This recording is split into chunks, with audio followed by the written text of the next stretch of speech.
and then you start the video. And then you're recording.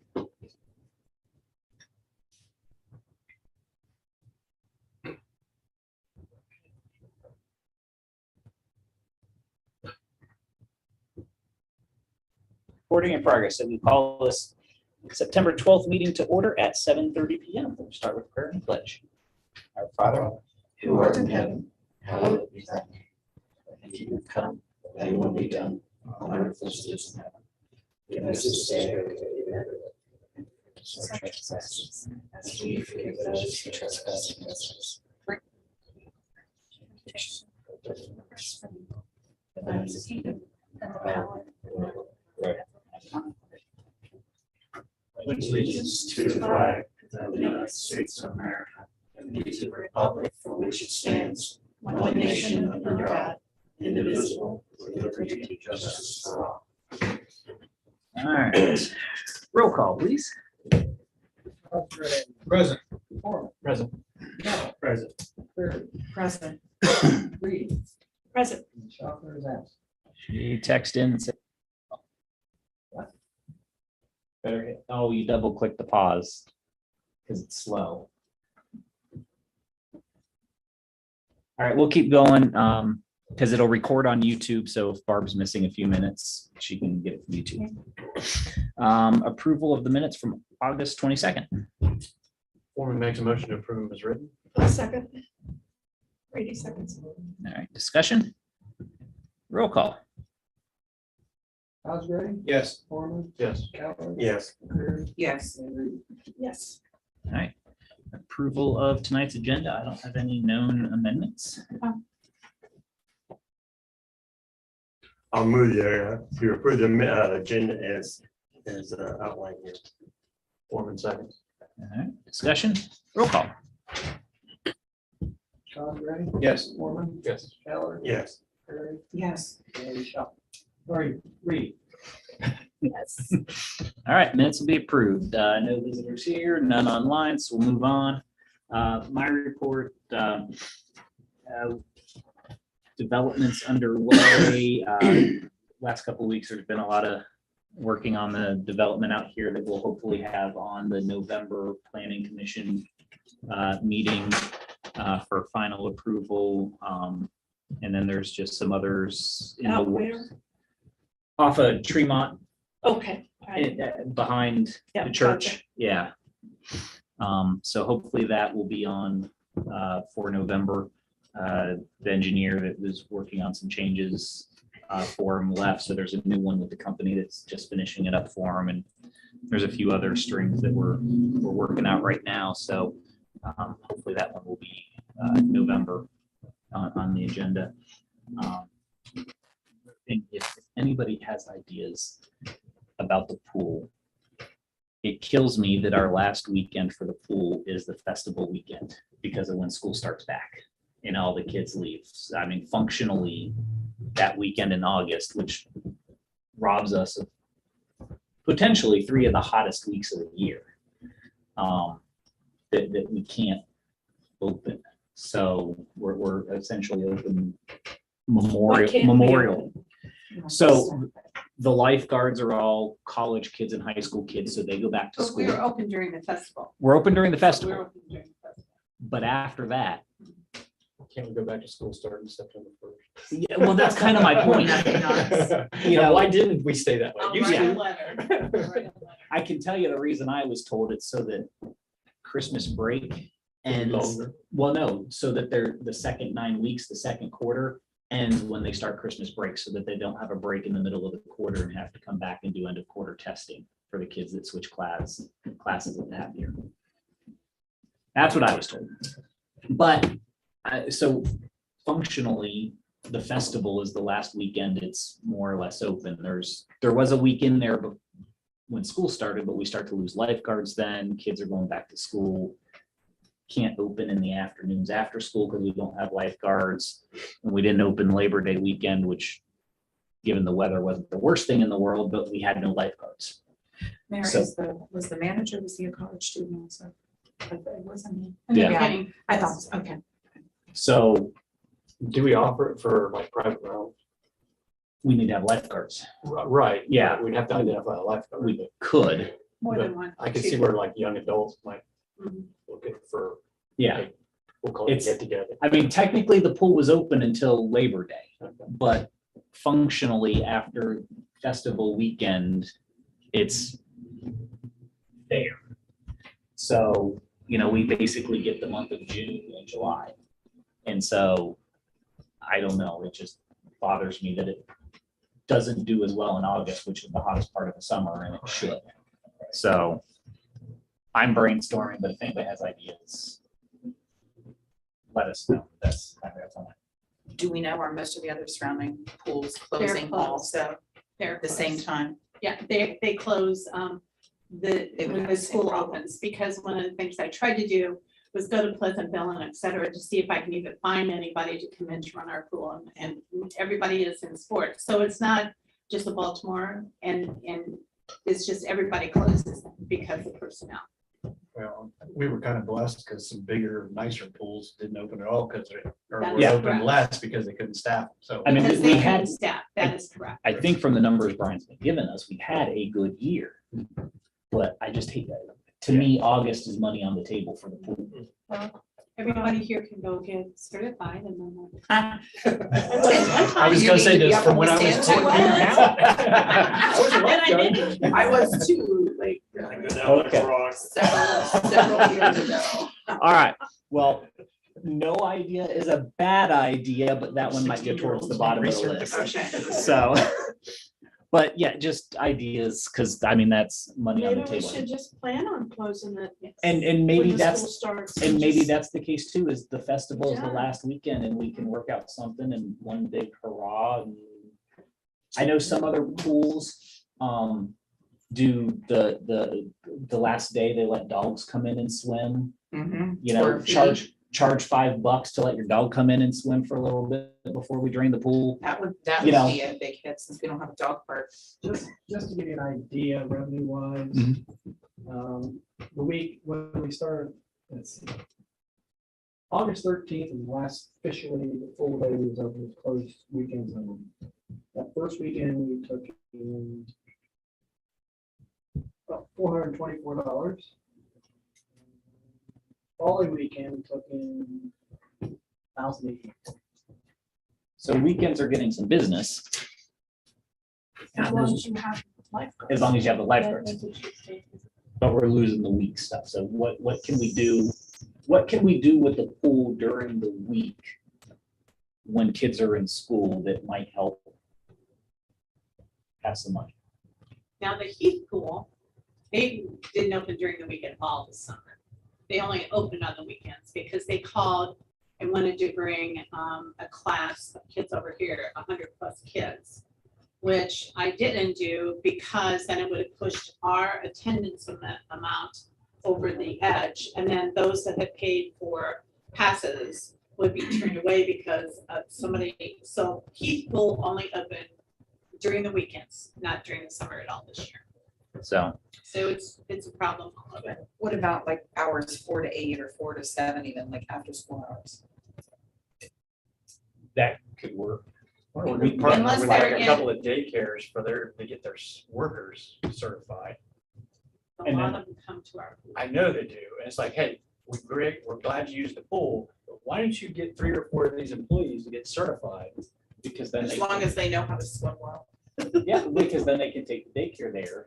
Right. And During, yeah, that's gonna give you 3 more weeks of pool usage for your daycare, which I know you love because the kids get tired of swimming and go to sleep. uh-huh. And so I think maybe if we could reach out to 2 or 3 daycares, That's not a bad idea. you know, Yeah, you want it, we want it. You help us, we'll help you. yeah. Yeah, we're gonna pay your person to, Get you're gonna certified. get double dip, basically. Yeah. We're gonna pay them and you're gonna pay 'em. If they're being lifeguards at the pool. The 4 to 7, why school is, and that's when the kids are usually at. And But- most of the children that are lifeguards are athletes. I was gonna say after school clubs and stuff. But that could help for others though, piggybacking on Rick's idea, the daycare part, they're there noon to 3, the person, the lifeguard, they can come back at 5 o'clock if they wanted and be a lifeguard and double dip, make some extra. I don't know. worth it. Can't suggest. No, it can't, and it can't hurt to make some calls and follow up. Good idea. So any more ideas like that come around, just think about it, because Very that just kills me. All right, that's it for me for now then. Terry. All right. As far as the water, the lead and copper mapping that is a requirement of the EPA is due November 1st. Joey is just about done with that. I think we are blessed that we don't have a, if we have some, it's the lead solder and not really lead pipes. So I think we're blessed with that. He's also started on his new fire hydrant flushing plan, which I went in. He's going to start it in the end of October or 1st November to have a, what we call a directional flush, where he'll go through and flush each hydrant at a certain time. We need to do that to keep the water moving. Caveat to that, Washington Street water line will be a big help because it'll get rid of some dead ends. Dead ends is where we have all of the issues. The pool, the mayor touched on that, and I've written that down as an action item to talk to the daycares.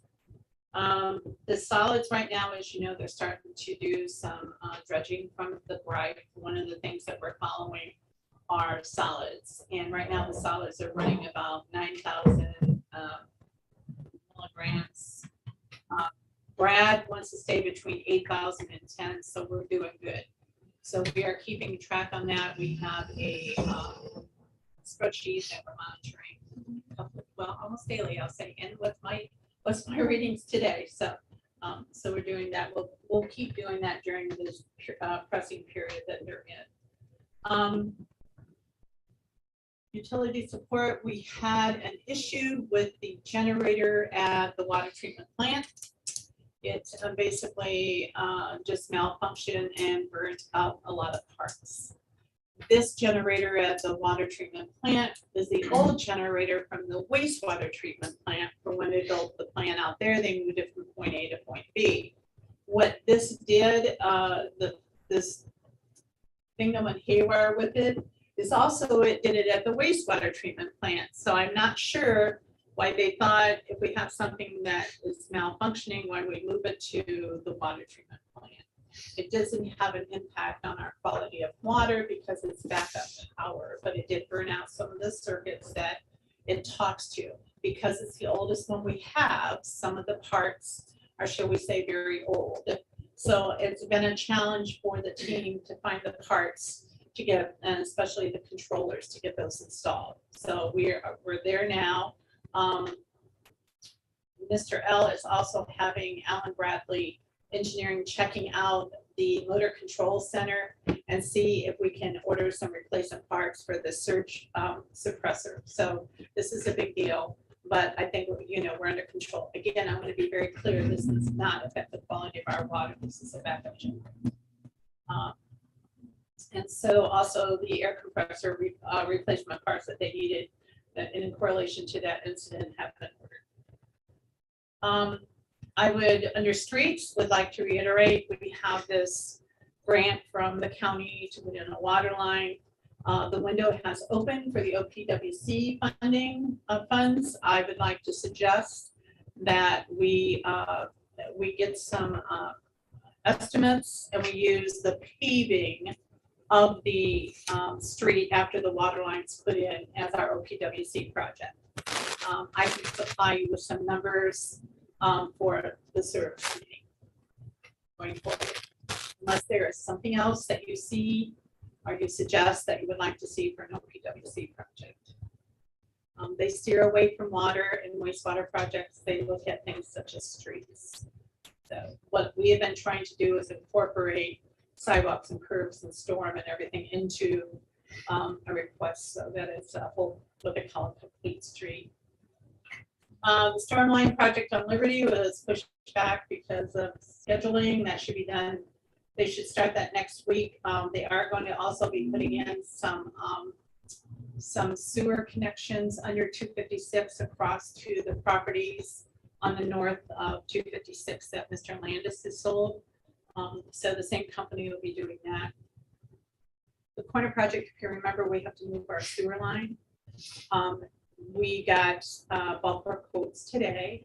It looks like it's coming in around 44 to 45,000.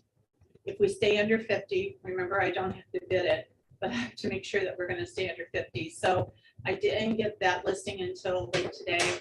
Tim and I will review that tomorrow and we'll decide, where to go from here. We have to make sure that we're covering all costs, but staying under 50,000. That's the one we get reimbursed for, right? That is correct. That's correct. Everything else we talked about. I guess I don't hear anything else unless you have questions for me. Question there. You have two things. Yes. Elmwood and Main Street, southeast corner, that house there. Grass and. Oh, I noticed that. Huh? I noticed that. Yeah, I don't know if anybody living there or not. Yeah, go on. It needs mowed. Elmwood and Main Street, Yes. southeast corner. I drove by it about 5:30 and Randy Cameron was mad funny. He was mowing it? Okay, now take that same sidewalk, that pavement sidewalk, go south to that church, there's a ditch there, it is really washing out there. And we know about that. That is one of the stormwater projects we're gonna work on. Is that the one by Tremont? No, it's farther, south of Methodist Church. Between the Methodist and the Lutheran. Yeah. Mhm. Okay, because the Lutheran son is the one I'm talking about, that's on South Main. Christ is Yeah, I know, first the and furthest. Lutheran's next. Okay, I have to look at it. We know that there is an issue out across from the car dealership in that church. Yeah, that'd be Well, that'd be about where it's at. Yeah, Okay. that's the issue we know about Okay. that we're going to put in our projects because that is an issue that's not right. Somehow that is not set up right, Tim said. So we're going to look at that. So we do know about that and I'll give the exact details for service committee so you'll know what I'm talking about. Anything else? Out there by 5:30, so who's mowing All right, it? Today, Brian, fiscal officer report. I have nothing else to add. All right. Move on. Solicitor, Jeff just got back from vacation, so he is catching up, but he texted me three things. The ordinance we talked about for Pleasantville can't be passed tonight because of some changes, but we'll leave it on for a first reading. At the next council meeting, there will also be legislation for the schools and SRO services, one contract for high school and a separate contract for middle school and elementary school. The school board is reviewing those contracts tonight at their meeting, so at least that's on their agenda, but based on Facebook, we'll see if they get to it after their public comments. And then the county commissioners approved the Han annexation, so in about 60 days, we'll have a resolution to council to accept the annexation. And that is Jeff's report. So we will move on to finance. Okay, Mayor, we had a meeting tonight. The finance is all in good order, except the street lighting. We'll kind of, we'll have to move some money there. The resolution 2022-26, we're gonna have a second reading tonight. We'll go to third reading. The grant, the Washington Street water line, we talked about how to pay for that before we get the money from the county. And police service in Pleasantville, that's on ordinance tonight we'll talk about. And that's it. Our next meeting is October the 10th, which is a holiday at 6 o'clock. I don't know. Yeah, it's Columbus Day. Oh, it is. It's also the first day of the fair. It's not a holiday. Or it's not, okay. I used, figure it was. Nobody's in town. Yes. Yeah, it's the fair. No, that is not a holiday. The day of Thanksgiving is. Okay, Okay. I just. All right. I just have to So see October what 10th. calendar. Service. Service hasn't met since last month. Our next meeting is the 26th at 6 o'clock. Safety. Yes, no, we did not meet this evening. We will be meeting September 26th following service. All right. And rules. We did meet tonight, Mayor, and we talked at length about the cemetery project. And other than that, our next meeting is October 10th after finance. All right. Moving on, Chief. We are, we've been in the process for the last few months working with the school superintendent in regard to an expansion of the SRO program. A lot of this comes because of recent issues in schools that have occurred. What we're looking at is adding 2 more SROs so that each school would have its own dedicated SRO along with a cruiser that's parked outside that school at any time the school is in session. These are seasonals, which basically means that the officers only work when school is in session. So they would be out all summer, they would be out all holidays, weekends, whatever. And we've started to advertise for that just because of the fact that as hard as it is to get people, we have to get ahead of the curve on that. Been very busy. We've had 3, actually as of today, we've got 4 child abuse referrals we're working on right now. And I've been in contact with the mayor of Pleasantville over the last few weeks, looking to, well, first I notified him that we were going to have to raise the rates. We just can't continue to supply the service. It's all associated costs, fuel, things along that line. And he had just 1 or 2 little operational requests that I forwarded to legal, and they're looking at that and should have that taken care of by the next meeting. That's all I have at this time. Questions, Chief? Yeah, I just, you're saying all the programs, so you think at a time like this, you think a levy for the police would go through now or something? Maybe a lot of parents are saying that or not, or is it? I think we're at a point in time that it's hard to pass a levy for anything. Right now, we're in a recession, obviously. Everybody goes to the store, immediately realizes that something they bought last year for $50 is $70 now. So yeah, and ultimately what all the county schools have already gone to this model. And what they have is they, effective this school year, have put a deputy in every county school. Now they already had them in the high schools, but what they did is theirs are full-time, and they ended up having, because nobody can hire anybody. So ultimately they pulled deputies from road patrol to put them into the schools. The other option was because of legislation that came down the pike, schools could opt out to say, we're going to arm teachers.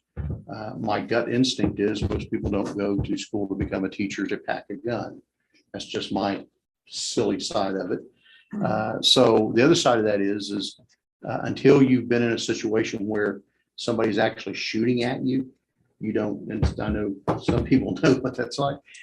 You don't really understand the dynamic, and you don't know without the proper training and mindset how that person is going to react. So I think a lot of schools now have said, we're going to be very proactive. We're not going to wait till somebody's in the school, call 911. We're going to have somebody in the school as a deterrent from anybody coming in that door. There's in my opinion, there are a whole lot of updates that need to take place. The mindset of kids hiding under the desks in the classroom now is way integrated. Unfortunately, which is what we're still doing. We're what in the police world we call it the Columbine mindset. All the training came out of Columbine, and originally it came out of that because we had no training at all.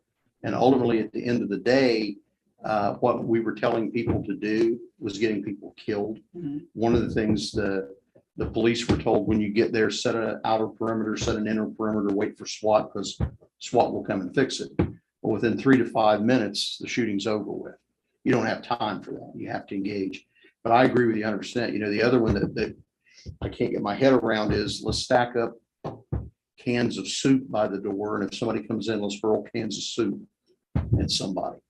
I could, and I won't, but I could go on for over a half hour on some of the nonsense that,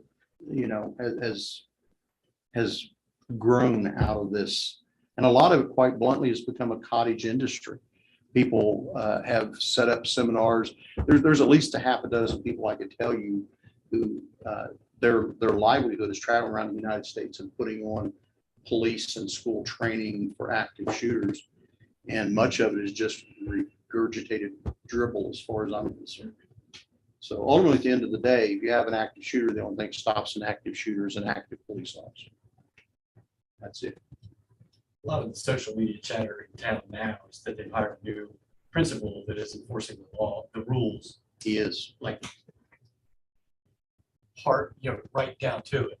And there's a lot of pushback, but there's a lot of people that say it's about time. So I think that's where the social media Yeah. chatter is coming from.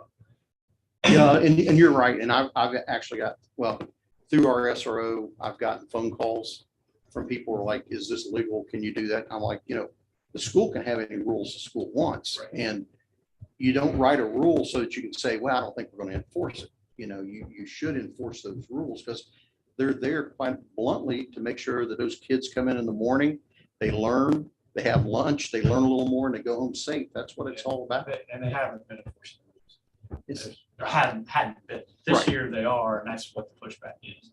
I mean, the hoodies and all that, and people inside the schools that aren't signed in or didn't go through the office. I mean, those have happened this year. Well, And we- they're just saying that's not happening. and what you're referring to, we had an issue with a student who's no longer a student, graduated last year, and had been told that if you want to visit, that's perfectly fine. Students come back all the time, but you have to be buzzed in. You have to come to the office. You have to sign in, who you're going to go see. And what he would do is he would wait outside until a group of students would come in, and then he would walk in and wander the halls. And after the second time that he was approached and told you need to go, the SRO went over and school administration said, you're now trespassed. We've tried to work with you, but we can't allow people just to come in here and wander around the building. If my kid went there, I would lose my mind if I thought somebody was letting people in just to wander around the building. And of course, that got blown completely out of proportion.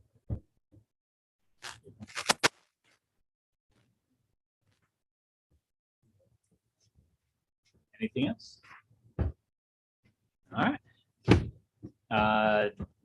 Fire District, Ms. Schochner is still tonight, so we'll move on to Planning and Zoning Commission. We met, BZA met and Planning and Zoning last week.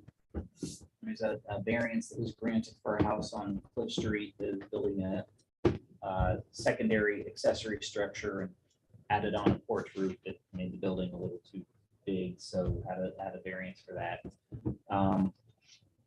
Planning and Zoning did cancel their meeting on October 13th. That is Fair Week. What did set a meeting for October 17th to coincide with a public hearing on ponds.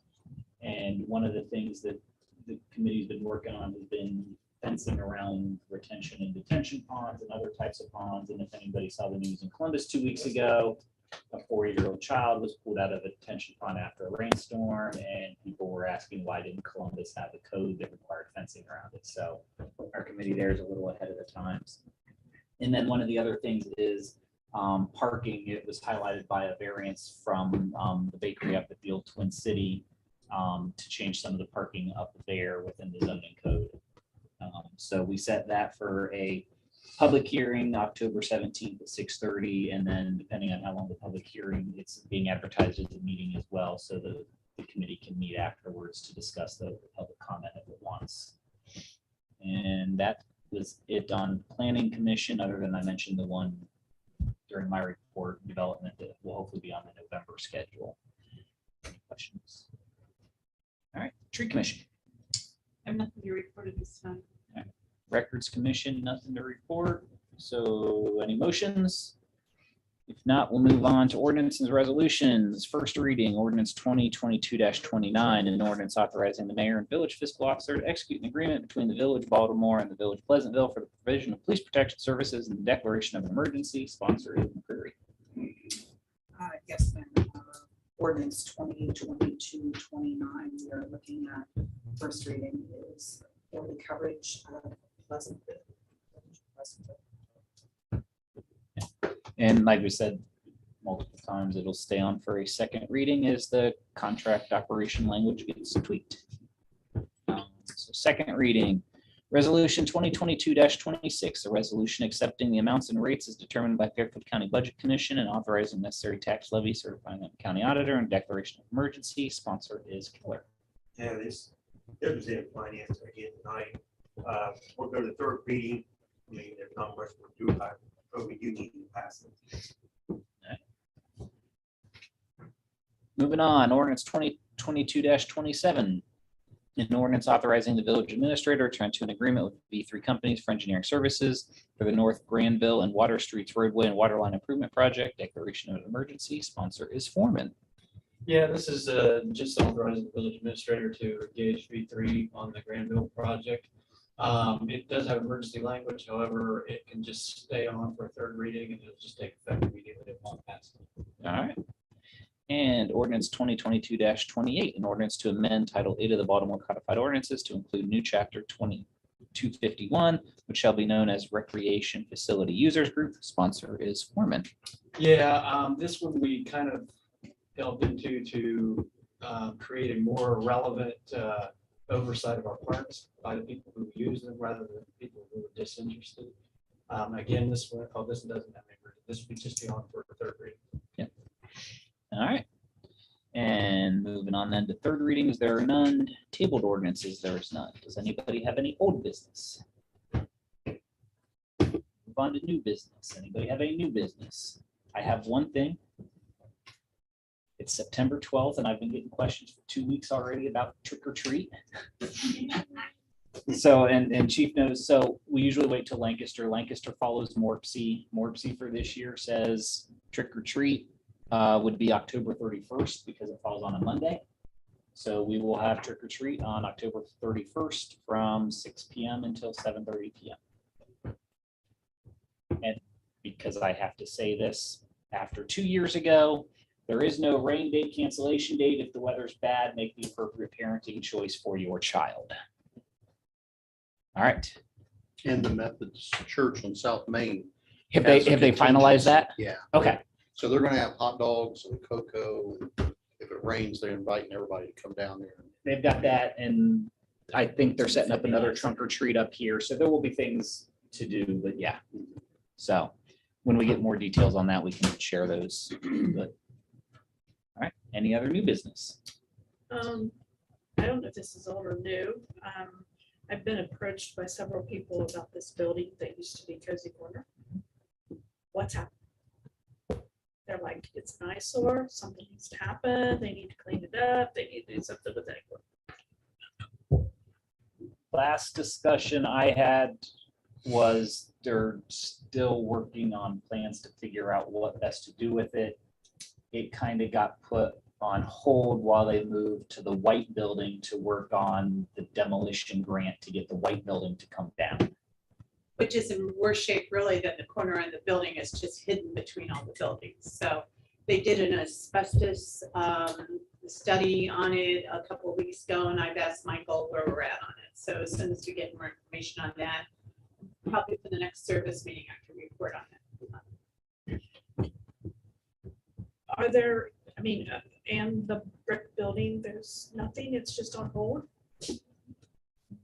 I believe mean, I they're know, focused on the other one right now. yeah, there were plans and I've seen preliminary drawings and thoughts and ideas and concept plans, but nothing affirmative that has come to. I mean, it looks really bad. I mean, if you look in the windows, there's junk in there. It still says Brenda Sue's.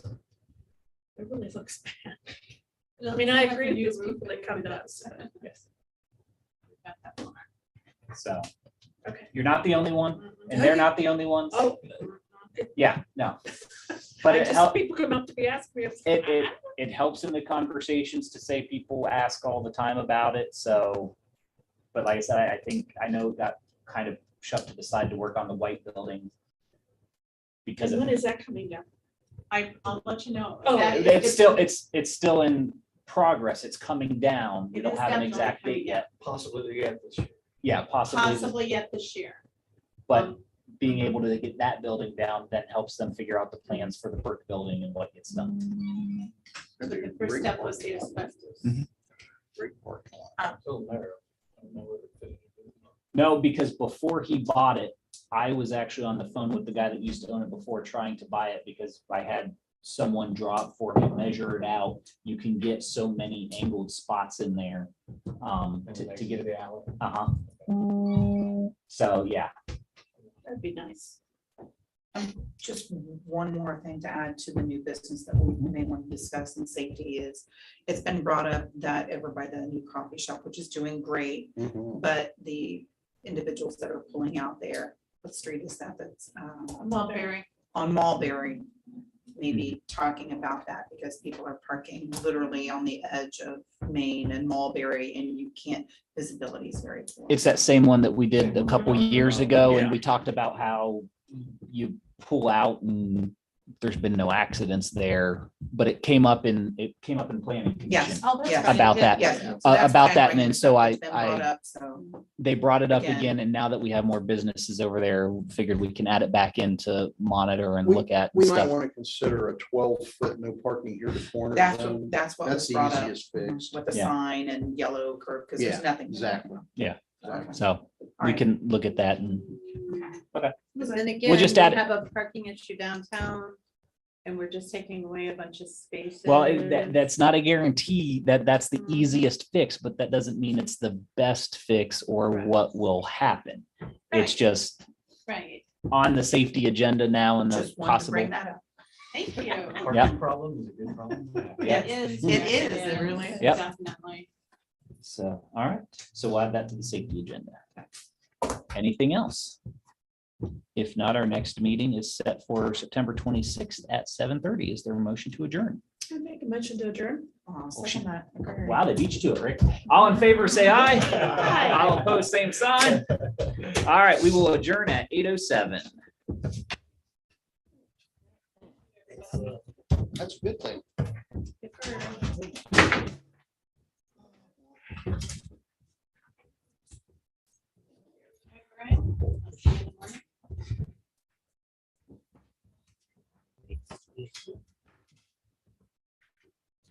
And it's Brian.